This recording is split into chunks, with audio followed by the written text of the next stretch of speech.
So today, this is actually something that was kind of popular a few years ago, and technically, you're supposed to be challenged to do this, but this is my own video, and no one challenged me, and I don't have any friends to challenge me, so I'm just gonna do it anyway, even though I'm 2 years late to the game.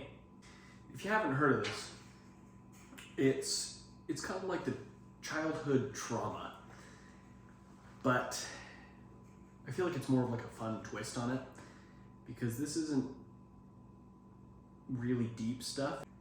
It's really just things that scared you as a kid, but aren't really scary at all when you look back at them, or things that haunted your dreams and nightmares when in reality there's nothing to really be scared about. And I thought that was really funny. And I've just been reminiscing of all the things that truly used to terrify me or give me anxiety as a kid. And I just thought I'd make this hilarious, I don't know, it's a fun, interesting idea. And that's why I wanted to start this list off with something that I'd say was the peak of what scared me when it came to movies. And looking back on it now, probably the cheesiest, non-scary thing ever. So back in, I think it was 1959, I'd have to check on that, but there was a movie called The Blob, and looking back on it, it's kind of funny, but this meteor came down. I think they remade it in the 90s, but in the 50s it was a meteor comes down, and inside of it is like this goopy ooze that if it gets on you, it eats you. And it's an alien that eats you. And every time it eats someone, it grows bigger. This movie was shown to me by my dad. We watched it when I was a kid. I don't know, maybe 8 years old. I don't really remember exactly what age I was, but this movie starred Steve McQueen, and he went around and they tried to figure out how to stop the blob from eating people. It first gets on this old guy's hand, and I remember that terrified me because this old dude couldn't get it off. He was screaming and panicking, and he goes to the doctor. The doctor can't figure out how to get it off, and then eventually the nurse and the doctor die, and it's just these super cheesy death scenes that, and 90% of them happen off screen, but it's such a 1950s, 1960s movie that, I don't know, as a kid it just terrified me, and I have dreams that this blob, this ooze, I'm pretty sure in the movie they used strawberry jelly to like act as the blob. In like, they make miniature sets and then use strawberry jelly. I'm pretty sure that's exactly how they did it, because it looks like jelly. And I'll obviously provide some pictures so you can see, but that movie terrified me. And I remember when I first started dating my wife, I kind of forced her to watch this movie, and it was the first time I'd seen it in like 15 years, and it was almost unbearable. It is so cheesy and so bad, but as a kid, seeing that red ooze eat people was just terrifying. Which actually brings me into another one, which I find is really funny. There is like a ballet called Swan Lake, and this is something that's not terrifying at all. It's actually quite beautiful. The melody of like the theme song, the main theme, has a darker connotation to it, I'd say, but that's the whole theme of the ballet. But to this day, even though I'm an adult, I still hear this theme song, and it kind of gives me the heebie-jeebies. Even though it's something so beautiful, like yes, it's a beautiful theme and I can acknowledge that, but from so much trauma that theme brought me back in the day, and I don't know why. I still cannot pinpoint it to this day, why this theme song or ballet song is so scary to me. It just gives me the ick, as they say. Well, if you haven't heard it, it goes like this. Na na na na na na na na na na na na, which is terrible. It probably didn't even sound like it, but for some reason that theme song terrified me, and it still kind of gives me uncomfortable vibes. Which those two are the top two things that I could immediately think of. And I really had about 7 items on this list that I wanted to cover, and those are the top two. Moving on to 3, this one also makes me laugh to this day. Back when I was a kid, I don't know, 5, 6, 7, I would play the PS2 with my buddy. We'd go over to his house or come to my house, whatever it was. We played this game called Pac-Man. I think it was Pac-Man 2. And I'll have an image up on screen so you can see exactly what game it is. And I'm not gonna lie, this game was awesome. It was like a full campaign. You moved around this like pegboard thing, and each little peg was like a mission you had to do, and you had to defeat all of the ghosts and move through. And first you start off in a village, and then you move to like a hover area, and then you move to like the redwoods, and then after the redwoods I think you're in like a snow valley, and then you go inside of a volcano, and then you have to go underwater. It's all these things, and it's hours and hours of gameplay. But there was this one level that terrified me, and it even seeped its way into my dreams. Like I would have nightmares, like night terrors, where I'd wake up sweating and I'd have to go and sleep in my parents' bed because it scared me so bad. But it was one of the ice levels, and it was like the whole theme of it was an avalanche, and this giant snowball. And this is, granted, this is what I thought an avalanche was back in the day when I was a little kid. I thought an avalanche was just a giant snowball that chased you, because that's what happens in the game. That's what happens in this level. You're running through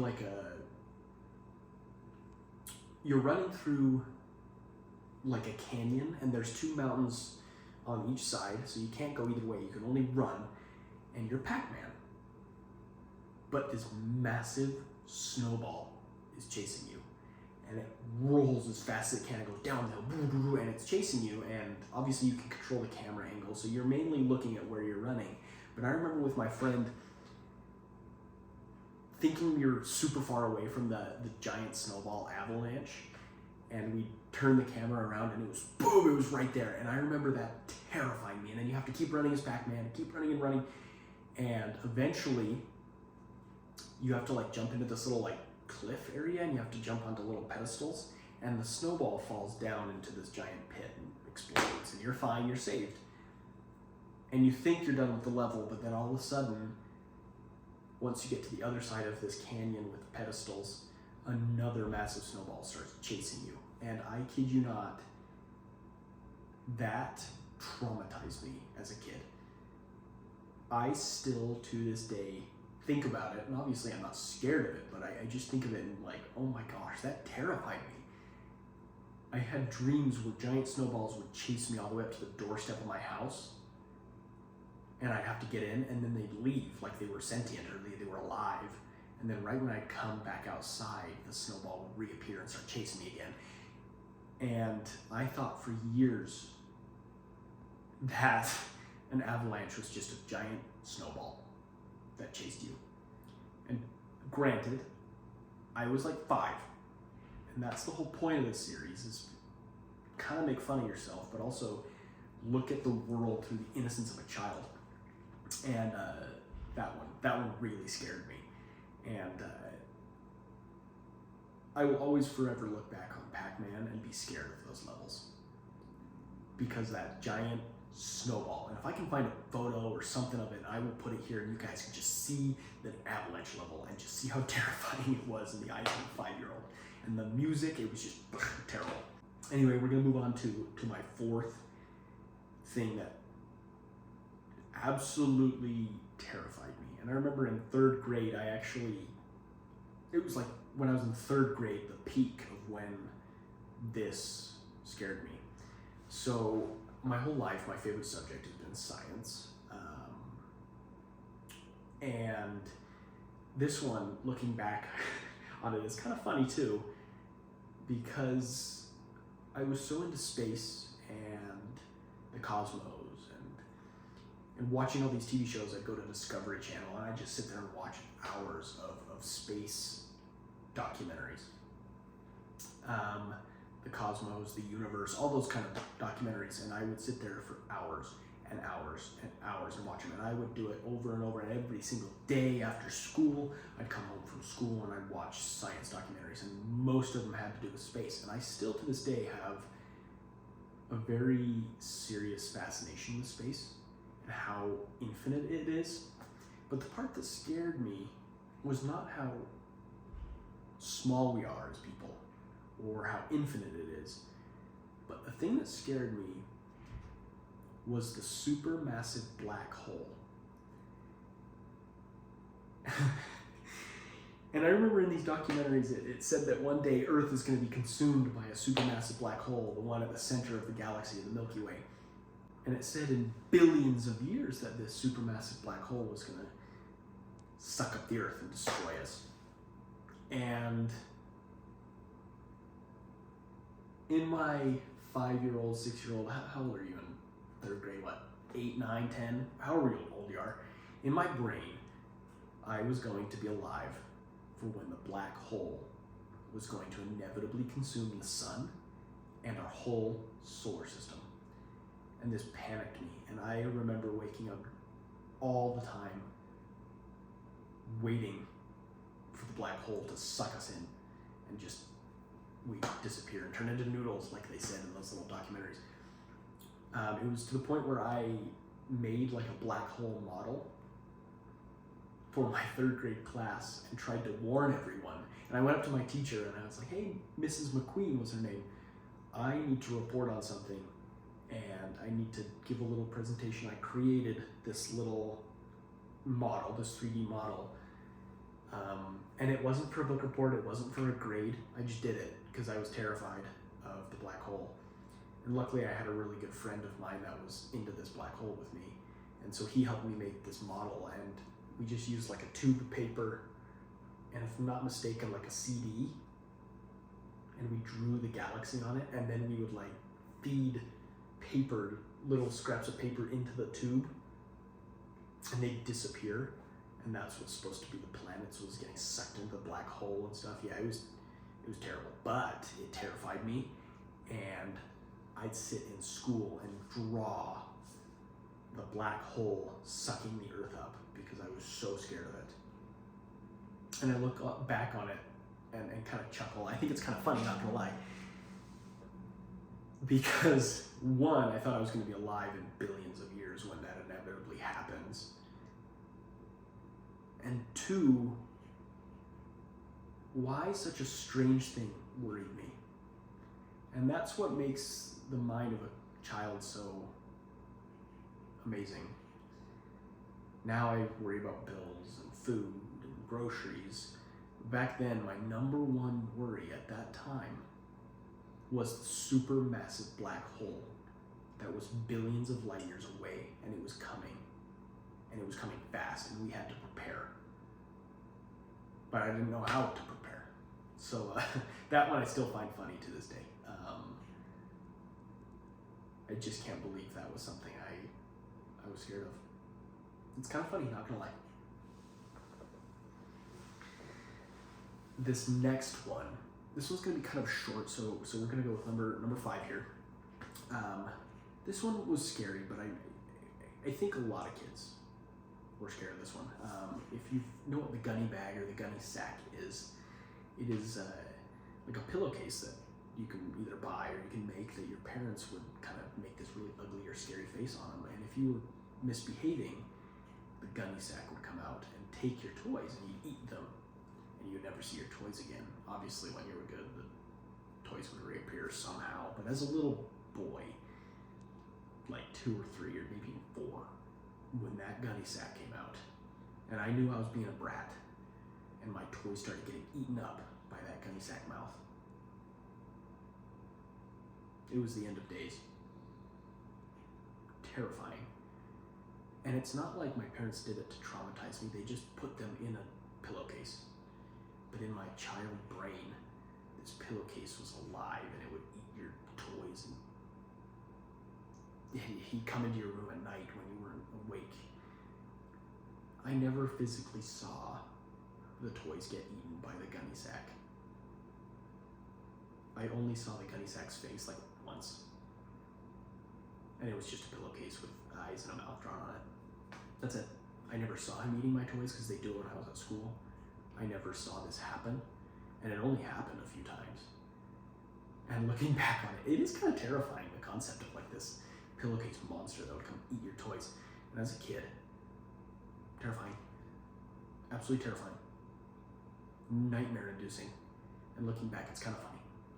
But moving on, so like I said, that was a short one. Moving on to number 6. This one cracks me up.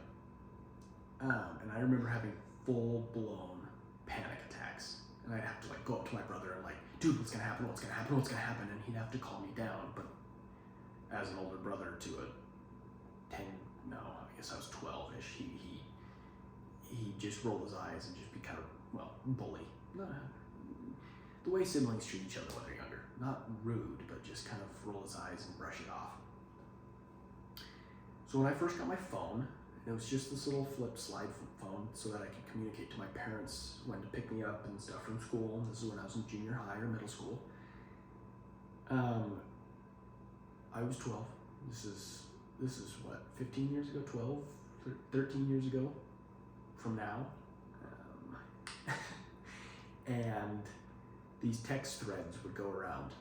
And if you remember these, please comment. And let me know if you remember, A, remember them, or B, if they scared you, if you were younger.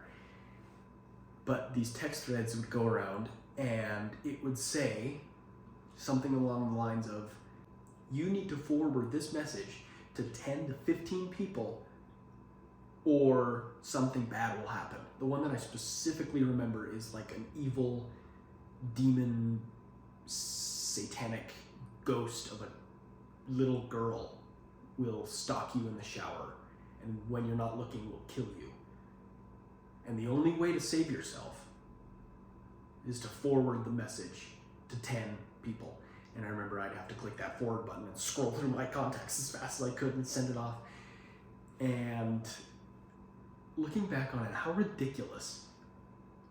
But those threads were so popular, and I remember going through junior high and just getting those thread texts from someone forwarding them to me, and then I'd be terrified. So I'd obviously have to forward them to 10 other people, and those threads would spread like wildfire. And I remember one day in my living room getting that exact one about the little demon child that was gonna kill me in the shower, and going up to my brother in like a pure panic. And obviously he's older than me, and he's laughing his head off thinking it's funny, but also seeing the terror in my eyes. And he had to calm me down that obviously no demon, satanic child entity is gonna come watch me in the shower. But even though he calmed me down, and I sent it to 10 people, for months after that, I had to, when I was showering, I'd have to like peek out of the curtain just to make sure nothing was in the room. And looking back, that is hilarious. I just cannot believe I fell for that. Not only fell for it, but it full-blown traumatized me. It terrified me. And now that I look at it, that is so funny. Like, how naive can you be that if you get a text and if you don't do something evil is going to happen and you're going to die. And it was simple as just forwarding a text message. Oh man. But that one got me. And another one that I find really funny, which is going to be the 7th one on this list, were black widow spiders. And to this day, they're kind of scary because obviously they can put you in the hospital, and in rare cases, they can kill you. But I was watching an Animal Planet documentary about a kid, and this, I think, when I look back, I think this is the number one, top of all things. This is the number one trauma that I've ever had. And this is where all of my anxieties stemmed from, was this one thing. Everything that I can think of going through terrible anxiety as a teenager, to self-doubt and self-loathing and all these terrible things. I think, and I can confidently say, it all started with this. And that's why I wanted to talk about it last. Because looking back, yes, it's kind of funny. But in the moment, I truly feared deep, deep fear. And this caused serious anxiety and serious social problems and serious childhood trauma for me. And I, like I said, this is supposed to be a lighthearted video. It's funny. But in the moment, this is where it all stems from. And I think this is where my fascination for being scared comes from, or my fascination for feeling anxious, or feeling like something is going to happen. And when I tell you this, you're going to laugh out loud, and it's going to be ridiculous, and I think it is ridiculous. But I watched a documentary on Animal Planet about a kid who was putting his socks on one day. They lived in Arizona. And when he put his sock on, his right sock on, just before school, he felt a little pinch. Just a teeny little pinch on the end of his toe. And so he took off his sock, and there it was. A black widow spider had bitten his toe. And obviously this is a bad thing. When you get bit by a venomous spider, it's serious. This kid passed out at his house and had to rush into the hospital. And he almost died multiple times. His dad had to fly to Mexico just to get the proper antivenom. And I remember it was days of him suffering in the hospital, and his foot was all swollen and his heart was having trouble beating because he was a younger kid, and the venom from this spider was going to kill him. And I don't have a phobia of spiders today, but when I watched that, and knowing that I live in a region that black widows are there, and black widows can definitely come into your house, I immediately, something switched in my brain. And I'm not kidding you when I say this. I wouldn't get in my bed until I had taken the, this is like full-blown OCD. I had taken the covers off and checked that there was no spiders in them, and then I moved the sheets and I had to make sure there was no spiders in them, and then I would get in my bed. Before I would get ready for school, I had to turn all of my socks inside out to make sure there was no spiders in them, and then I'd put them on. I then would have to turn inside out my underwear to make sure there was no spiders, and then I would put them on. And then I would have to do that for my pants and my shirt.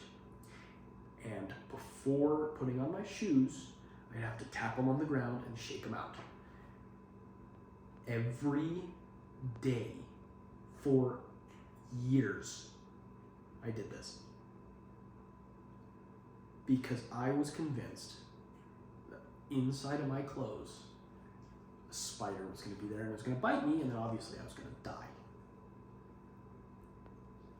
I remember having severe panic attacks in like my junior high's bathroom all by myself, just terrified.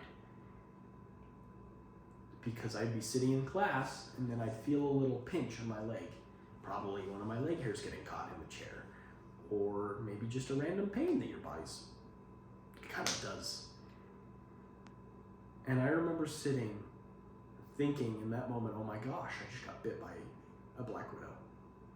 At school, in the middle of class.